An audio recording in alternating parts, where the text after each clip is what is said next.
வணக்க நண்பர்களே, இனிய சித்திரை புத்தாண்டு வாழ்த்துக்கள். இன்றைக்கு என்ன சமைக்கிறான்னு சொல்லி வாங்க பார்ப்போம். இந்த வருஷத்துக்கு நாங்கள் பாசம் காய்ச்ச போகிறோம். சவ்வரிசி எடுத்து வச்சுக்கிறோம். கஜுவும் ப்ளம்ஸும் எடுத்து வச்சுக்கு கொஞ்சம் இது எடுத்துருக்கேன். கிராம்பு ஒன்று போடுவோம். அதோட ஏலக்காய் பவுடர், சீனியும் எடுத்து வச்சுக்கிறோம். அதோட கொஞ்சம் டின்பாலும் விடுவோம். இவ்வளவு தான் பாசத்துக்கு தேவையான பொருட்கள்.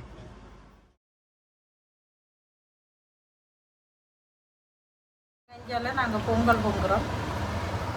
பாசம் காய்ச்ச போகிறோம். அதுக்கு சட்டி வச்சுருக்கு. பாருங்க, தண்ணியை விட்டு பாசத்துக்கு கொதிக்கிறதுக்கு தண்ணி கொதித்து வரட்டுக்கு நாங்கள் சர்க்கரை புக்கையை காய்ச்சிட்டு தான் நாங்கள் சர்க்கரை போடுறோம்.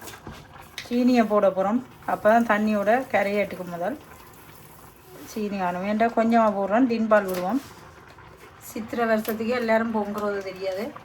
இங்கே நாங்கள் பொங்குறோம். அதுங்க சர்க்கரை எடுத்து விட்டுட்டு அப்படிதான் மிக்ஸ் பண்ணி விடுவோம். சர்க்கரை பொங்கல். சவ்வரிசி வறுத்து போட்டும் போடலாம், வறுக்காமலும் போடலாம். வறுத்து போட்டால் கொஞ்சம் ருசியாக இருக்கும். அதோட மற்றது ப்ளம்ஸும் நெய்யில் வதக்கிட்டு போட்டு நல்லாயிருக்கும். தண்ணி கொதிச்சுட்டு எங்களுக்கு அளவான சவ்வரிசியை போடுவோம். ஒரு சுண்டு சவ்வரிசி போடுறோம். இந்த சவ்வரிசியை வடிவாக மிக்ஸ் பண்ணி விடுவோம். நல்லா கொதித்து அவிஞ்சு வரட்டுக்கும், நல்லா அவியட்டுக்கும். இஞ்சால அங்கால பொங்கல் ஃபினி. கஜ்ஜி ப்ளம்ஸை நாங்கள் போட போகிறோம். ரெண்டையும் மிக்ஸ் பண்ணி போட்டு அதோடு சேர்த்து நல்லா அவிஞ்சு வரட்டுக்கும். நல்லா அவிஞ்சு வந்தது பிறகு பார்ப்போம். அது பிறகு ஏலக்காயும் ஒரு தேக்கரண்டி ஏலக்காய் போடுறோம். ஏலக்காயும் போட்டுட்டு வடிவாக மிக்ஸ் பண்ணி விடுவோம். சவ்வரிசி இன்னும் அவியவும். 2-3 துண்டு கிராம்போ நாங்கள் போட போகிறோம்.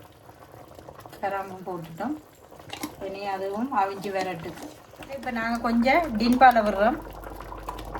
டின்பாலை விட்டுட்டு காணும் பாருங்க. பால் விட தேவையில்லை. டின்பாலை விட்டோம்னா ஓகே. எங்களுடைய பாயாசம் ரெடி. நாங்கள் அடுப்பை நிப்பாட்டிட்டு இதாண்டு சாப்பிட்றத பார்ப்போம். இன்றைக்கி என்ன சமைச்சான்னு சொல்லி வாங்க பார்ப்போம். பாகாசத்தை நாங்கள் ஒரு கப்புக்குள்ளே ஊற்றுறோம். குடிக்கிறதுக்கு ஓகே. பாருங்க, இதான் இண்டியான் எங்களுடைய சித்திரை வருஷத்தான் சாப்பாடு. சமைச்செல்லாம் எடுத்துட்டோம். இனி நாங்கள் சாப்பிட போகிறோம். சோறு காய்ச்சி வச்சுக்கிறோம். சம்பா, குத்தரிசி சம்பா, சோயா கறி, உருளைக்கிழங்கு ஒரு பிரட்டல், பருப்பு கறி, பொங்கல் பொங்கி வச்சுக்கிறோம். வடை, லட்டு சுட்டு வச்சுக்கிறோம். மோர் மிளகா, அப்பள பொரியல், பாகாசம். இதுதான் எங்களுடைய சாப்பாடு. உங்களுக்கு இந்த வீடியோ பிடித்திருந்தால் லைக் பண்ணுங்கள், ஷேர் பண்ணுங்கள், சப்ஸ்கிரைப் பண்ணி பெல் பட்டனை அமர்த்துங்கள். மீண்டும் அடுத்த ஒரு காணொளியில் சந்திப்போம். நன்றி, வணக்கம்.